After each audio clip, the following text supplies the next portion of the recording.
Salut à tous, c'est encore moi Déosée Sergeline. C'est toujours un plaisir pour moi de vous servir, surtout quand il s'agit de parler du doigt, parce que le doigt c'est ma passion. Aujourd'hui on va entamer un nouveau chapitre. On va parler de la classification des travailleurs et aussi du contrat de travail, les conditions de forme et de fond du contrat de travail. Avant d'aller plus loin, mes chers amis, je vous demande d'abonner à cette chaîne, à ma chaîne YouTube, Soul Sergeline Déosée, et aussi partager le lien afin que d'autres personnes puissent venir faire connaissance avec ma chaîne pour agrandir la famille. C'est parti. On distingue le travailleur salarié. On distingue aussi le travailleur fonctionnaire et aussi le travailleur indépendant. Le travailleur salarié, par définition, c'est quelqu'un qui exerce son activité contre une rémunération et sous l'ordre d'un tiers, sous l'autorité d'un tiers, sous l'autorité d'un employeur auquel il est lié par un contrat dont les dispositions peuvent en principe faire l'objet d'une négociation. C'est-à-dire, le travailleur salarié peut discuter du montant de son salaire, de son horaire de travail. Je reprends. Le travailleur salarié peut discuter du montant de son salaire, de son horaire de travail. Pourtant, il y a une différence entre le travailleur salarié et le travailleur fonctionnaire. Qu'est-ce qu'on peut remarquer là? On voit qu'il y a un point commun entre ces deux. C'est que tous deux sont des travailleurs. Le travailleur salarié est un travailleur. Le travailleur fonctionnaire, le fonctionnaire, c'est aussi un travailleur. À la seule différence, le fonctionnaire est le travailleur qui est au service de l'État. Ok? Et le travailleur salarié travaille dans une institution privée. Comme le travailleur salarié, le fonctionnaire est soumis à l'autorité de son employeur. Lui aussi, il reçoit une rémunération. Mais à la seule différence du travailleur salarié, le fonctionnaire n'est pas lié à son employeur par un contrat. Il est nommé. Il est nommé. Et le travailleur indépendant. Et moi, bien expliquer, indépendant. Le travailleur indépendant, il est celui qui exerce une activité professionnelle contre une rétribution.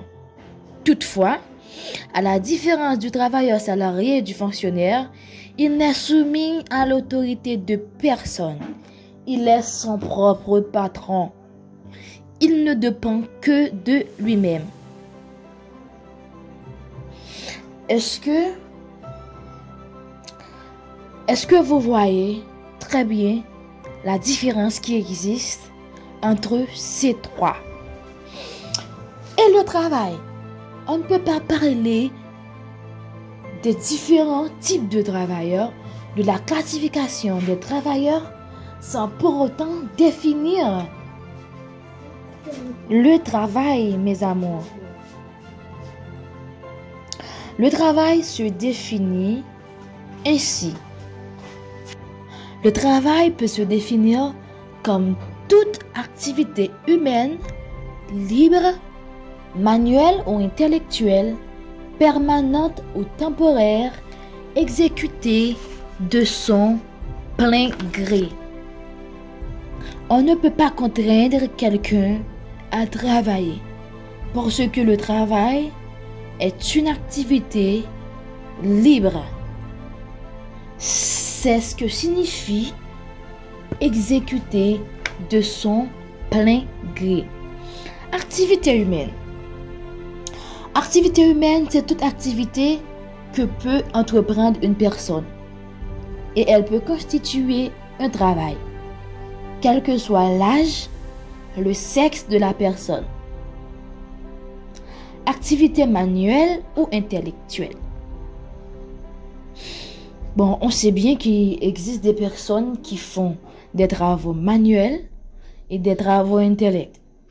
Le travailleur qui ne sait pas lire et qui demande à travailler, il voit dans l'obligation de se travailler, on doit le plus donner du travail. Il ne doit pas y avoir de discrimination quant au caractère de travail que la personne peut fournir. Ok? Nous d'accord vraiment que mon pas prendre un monde qui pas connaît lire pour moi bali faire pour me bali enseigner l'école, pour me bali teach, ok? Mais on ne peut pas nier ces personnes-là. Il faut leur donner aussi du travail. Le caractère du travail. Le travail peut être à caractère permanent, peut être aussi à caractère provisoire, travail par roulement, ou encore travail à temps choisi, travail à temps partagé, travail à temps partiel, travail à caractère permanent, sans que le travail se poursuive sans interruption jusqu'à la fermeture de l'entreprise. Travail à caractère provisoire. C'est quand la personne travaille, la prestation de travail s'arrête. Je reprends, c'est quand la personne travaille et la prestation de travail s'arrête. Quand les circonstances qui ont rendu possible ce travail n'existent plus. Par exemple, quand il y a inondation. Quand il y a inondation, on embauche des gens. On va définir le contrat de travail. Le contrat de travail désigne une convention par laquelle une personne, le salarié, s'engage à travailler pour le compte et sous la direction de l'employeur, contre rémunération. Il peut être à durée déterminée ou durée indéterminée. Le contrat de travail à durée déterminée, c'est un contrat de travail affecté d'un terme. Il ne peut être conclu par des hypothèses limitativement énumérées par la loi. Contrat de travail à durée indéterminée. Contrat de travail sans précision de terme. Il peut être interrompu à tout moment par la volonté unilatérale de l'une des parties. Ok?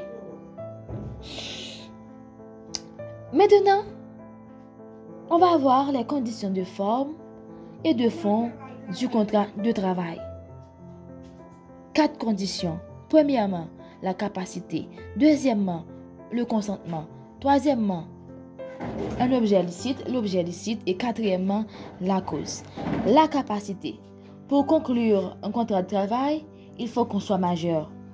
Il faut que la personne ait 18 ans accompli. Clause du contrat. La clause du contrat est le fait juridique qui unit les parties.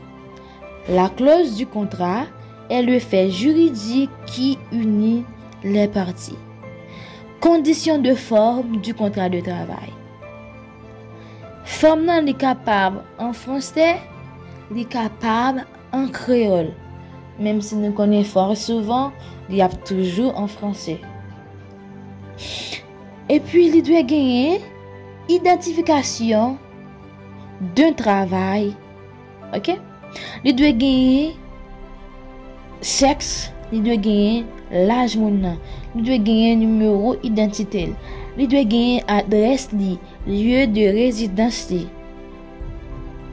Et si j'en comme ça dit non, contrat de travail là, il doit bail en 2 textes originaux.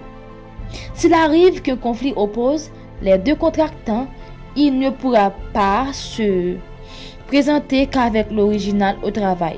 Le contrat doit être élaboré à travers les articles du Code du travail. Dans un contrat de travail, il y a 3 éléments. La subordination juridique, la prestation de service, le salaire. Le salaire est l'élément de structure du contrat de travail. Il constitue la prestation fournie par l'employeur en contrepartie du travail à son profit. Mes amis, il n'y a pas de salaire hors du contrat de travail. Et tout contrat de travail implique un salaire. Et ces deux termes sont corrélatifs. Contrat et salaire.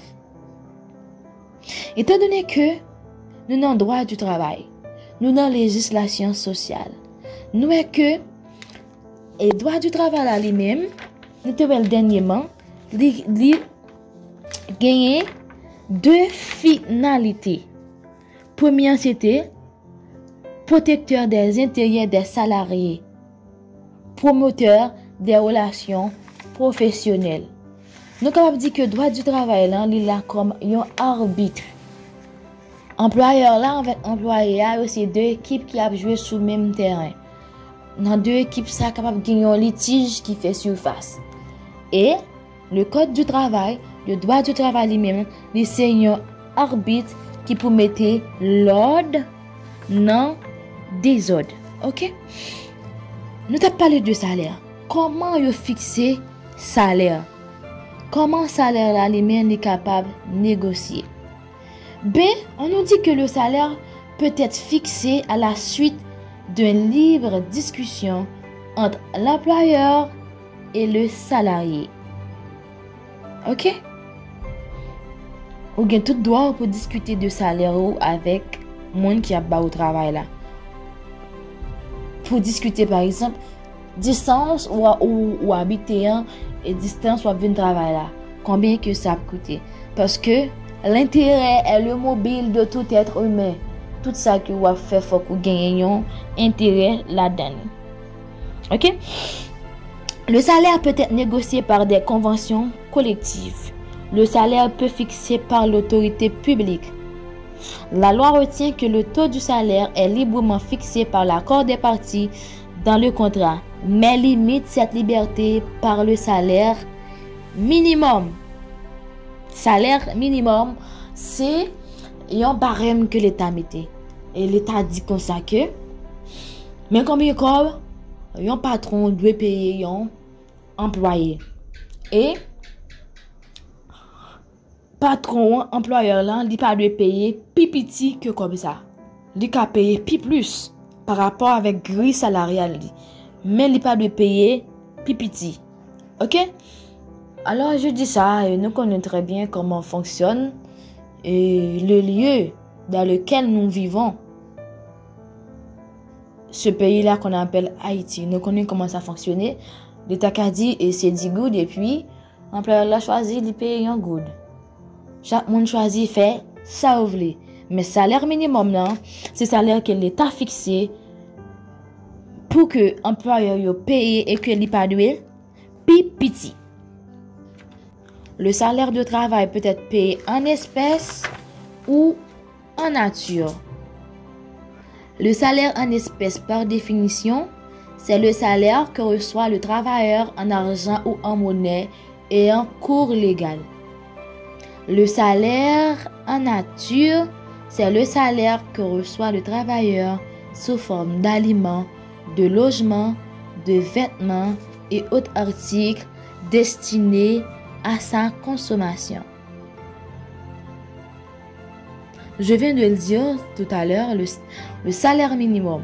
Le salaire minimum, c'est le salaire fixé par le législateur pour protéger les travailleurs contre toute exploitation crapuleuse des patrons. C'est un salaire qui a un caractère d'ordre public par des conventions collectives et le contrat individuel de travail ne peuvent contenir d'une rémunération inférieure à ce salaire. C'est la notion de minimum vital que la loi impose. Il est généralement déclaré insaisissable et incessible. Il est généralement déclaré insaisissable et incessible. Le salaire minimum intéresse ceux qui travaillent dans les usines, les factories, les compagnies, les entreprises. Il y a aussi le salaire de base, le salaire complet. Il existe aussi d'autres formes de salaire, par exemple le pourboire. Mais cette vidéo est déjà trop longue. Je pense que dans la prochaine vidéo, je vais prendre le temps pour bien vous expliquer c'est quoi le salaire de base, le salaire complet, le pourboire. Fort souvent, nous, quand on travaille dans la restaurant, on dit, pourboire, mais code du travail là lui-même, il parlait de pourboire en son article 150. Alors, pas seulement l'article 150, mais aussi l'article 151, 152. Bon, c'est là que je mettais en fin avec une vidéo. C'est là que je mettais en fin avec courant pour jeudi. L'autre fois, nous avons beaucoup plus. Est-ce que j'aime te dire nous ça déjà? Moi, parler seulement de ça que moi suspect qui a tombé dans l'examen. Nous connaissons que moi c'est étudiant. Moi fais en façon pour moi enseigner sur chaîne là parce que qui enseigne ça c'est. Mais après examen, nous avons ouvert cadre là beaucoup plus large. Et moi compter ensemble avec nous. Il y a un bon article dans le code du travail là que moi juge nécessaire pour moi partager ensemble avec zambim yo, ensemble avec ou même qui abonné à la chaîne là, ou même qui a travail pour connaître droit ou devoir ou. Donc, pas oublier abonner à la chaîne si que vous pouvez faire ça et partager vidéo avec tout étudiant en droit que vous connaissez, avec tout monde qui est avocat que vous connaissez. Avec toutes les amis qui pas étudier en droit, tout parce que nous c'est monde, nous devons connaître droit nous. D'accord? Et donc bye bye, à la prochaine.